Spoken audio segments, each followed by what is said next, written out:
तर नमस्कार मित्रांनो, मी ऋषिकेश पाटील आणि स्वागत आहे तुमचं माझ्या ब्लॉगमध्ये। आज आपण महाराष्ट्रातील एक अतिशय पवित्र आणि ऐतिहासिक ठिकाणी जेजुरी येथे देवदर्शनाला जाणार आहोत।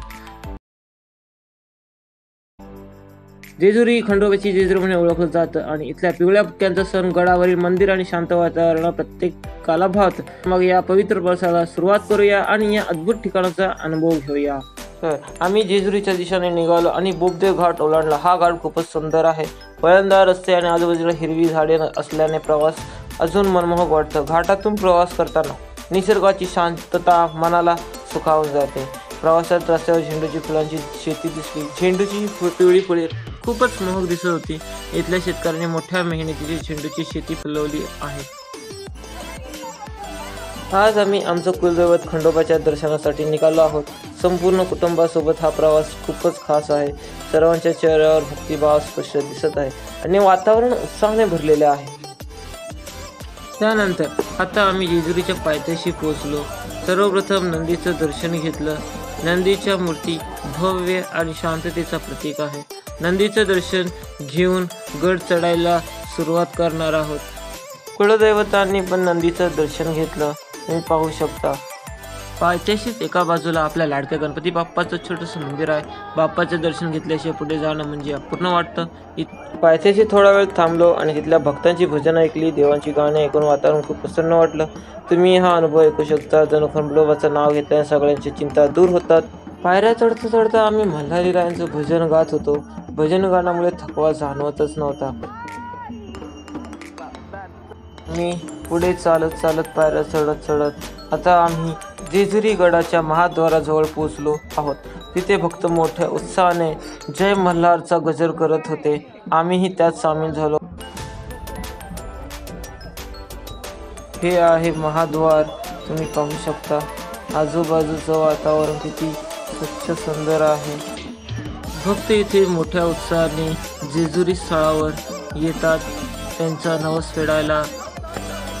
त्यानंतर परत एकदा आम्ही सगळे भजन करत पूर्ण कुटुंब पायऱ्या चढत देवाचं भजन गात महाद्वारातून प्रवेश करत आहोत। तुम्ही ऐकू शकता, भजन गात गात देवाच्या ठिकाणी चाललो आहोत।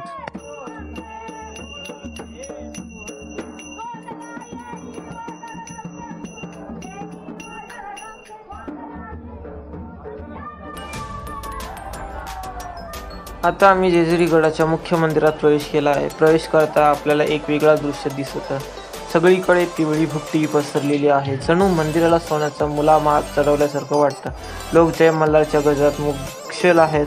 आज रविवार असल्यामुळे गर्दी खूप आहे। प्रत्येकजण खंडोबाच्या दर्शनासाठी उत्सुक आहेत। मंदिराच्या आतील शांतता आणि भक्ती वातावरण मनाला खूप समाधान देतं।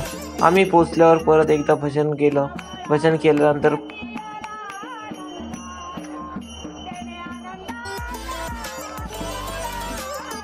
मंदिराच्या मुख्य भागात प्रवेश केल्यानंतर आम्ही पंचलिंग महादेवाचं दर्शन घेतलं।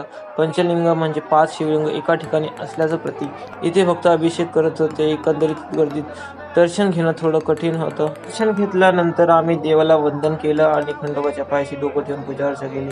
आमच्या कुटुंबाने सामूहिक पूजेत भाग घेतला। या पूजेमुळे खंडोबाची कृपा मिळाल्याचा अनुभव झाला। पूजेनंतर आम्ही मंदिराभोवती प्रदक्षिणा घेतली। खूप जण एकत्रितपणे जय मल्हारच्या घोषात प्रदक्षिणा करत होते। मंदिरावरती फिरताना संपूर्ण गडाचं सौंदर्य पाहायला मिळालं। इथे वातावरण भक्तीने भरलेलं होतं। हे करताना मला वेगळाच आनंद मिळत होता। सगळं कुटुंब एका गजरात जय मल्हार करत प्रदक्षिणा संपूर्ण केली। प्रदक्षिणा पूर्ण केल्यानंतर आम्ही पुन्हा नदीचं दर्शन घेतलं। तिथे आम्ही नदीच्या पायाशी तेल वाहिलं। देवाला वाहिलेलं हे तेल भक्तीचं प्रतीक मानलं जातं। नदीच्या समोर उभं राहून केलेली प्रार्थना खूप समाधान देणारी वाटते। जेजुरी गडाला पृथ्वीवरील दुसरं कैलास मानलं जातं। हा गड म्हणजे खंडोबाच्या भक्तांसाठी एक पवित्र ठिकाण आहे। तिथे येणाऱ्या प्रत्येक भक्ताला एक वेगळाच अनुभव येतो। इथल्या वातावरणात भक्ती आणि निसर्ग याचं अद्वितीय मिश्रण आहे। तुम्ही पाहू शकता, प्रदक्षिणा करताना मी पाय काढलेला व्हिडिओ। मंदिराच्या बाहेर पडतात जुन्या जेजुरीकडे जायचा मार्ग तुम्हाला दिसत असेल। चला तर जाऊया आपण जुन्या जेजुरीकडे।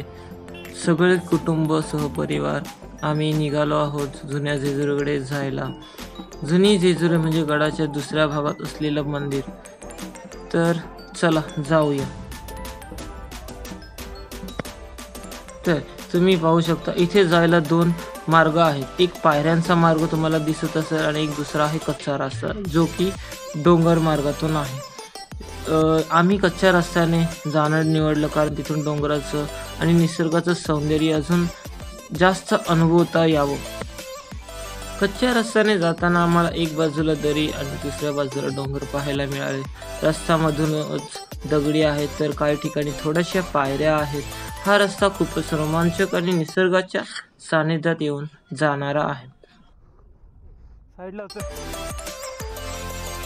चालत चालत डोंगराच्या कड्यावरून दिसणारा नजारा डोळ्यांसाठी पर्वणी आहे. तुम्ही बघू शकता. आम्ही चालत चालत खूप पुढे आलो. अर्धा रस्ता पूर्ण करत तुम्ही पाहू शकता माझ्या डाव्या साईडला दरी आहे आणि उजव्या साईडला डोंगर आहे. शेवटी आम्ही जुन्या जेजुरीला पोहोचलो. तिथल्या ऐतिहासिक कमानीचं दर्शन घेतलं. जुन्या जेजुरीचं मंदिर खूप साधं पण त्याचं ऐतिहासिक आणि धार्मिक महत्त्व खूप मोठं आहे. ही कमान खूप प्राचीन आहे आणि इथल्या स्थापत्य शैलींचं सौंदर्य दाखवतं. जुन्या जेजुरीचं मंदिर जरी साधं असलं तरी त्यात खूपच आध्यात्मिक वातावरण आहे. तुम्ही पाहू शकता इथे पण खूप गर्दी आहे. जुन्या मंदिराकडे यायचा सर्वांचा ओढ खूप मोठा आहे.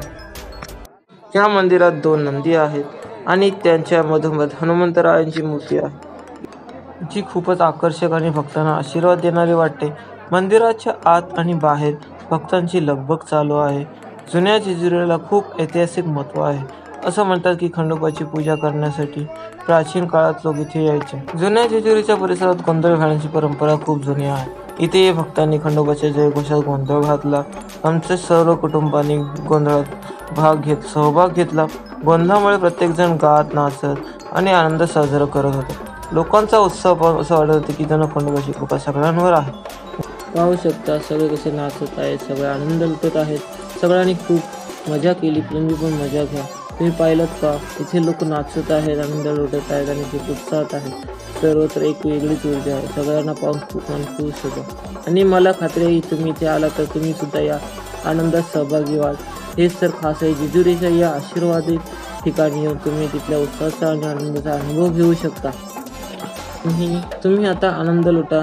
ही कशी नाचतायत, गातायत.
कुलदैवतांना नमस्कार केला, त्यांच्या पाया पडलो आणि त्यांचा आशीर्वाद घेतला.